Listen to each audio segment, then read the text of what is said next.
Hi everyone, good afternoon. তোমরা সবাই কেমন আছো? আশা করি ভালোই আছো।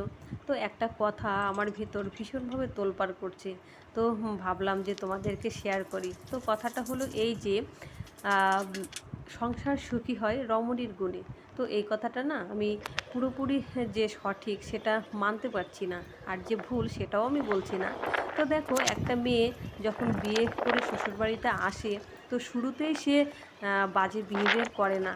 তো তার প্রতি যখন হচ্ছে সেই পরিবারের সদস্যদের দ্বারা লাঞ্ছিত অবহেলিত হতে থাকে, তো তখন সে প্রতিবাদী হয়ে ওঠে, আর তখনই সে খারাপ হয়ে যায়।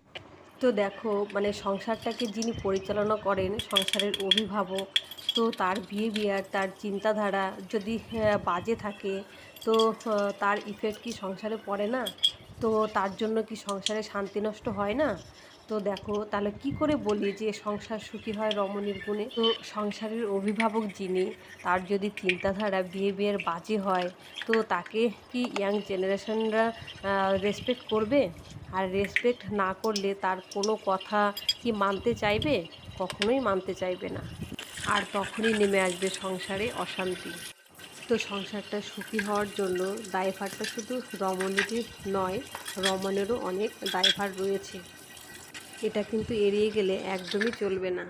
এমন এমন অনেক রিয়েল উদাহরণ আছে যা আমি নিজের চোখে দেখেছি, তাই আমি মানতে পারছি না। আর তোমরা যদি কেউ কেউ আমার এই কথায় সহমত হও, তো আমাকে কমেন্ট করে জানাও। আর দেখো, তোমাদের সঙ্গে কথা বলতে বলতে আমার অনেক কাজ হয়ে গেল।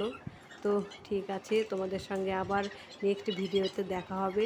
ততক্ষণে তোমরা অনেক ভালো থাকবে, অনেক সুন্দর থাকবে। আর তোমাদের জন্য রইল আমার অনেক ভালোবাসা। ওকে, টাটা, বাই বাই, দেখা হবে নেক্সট ভিডিওতে।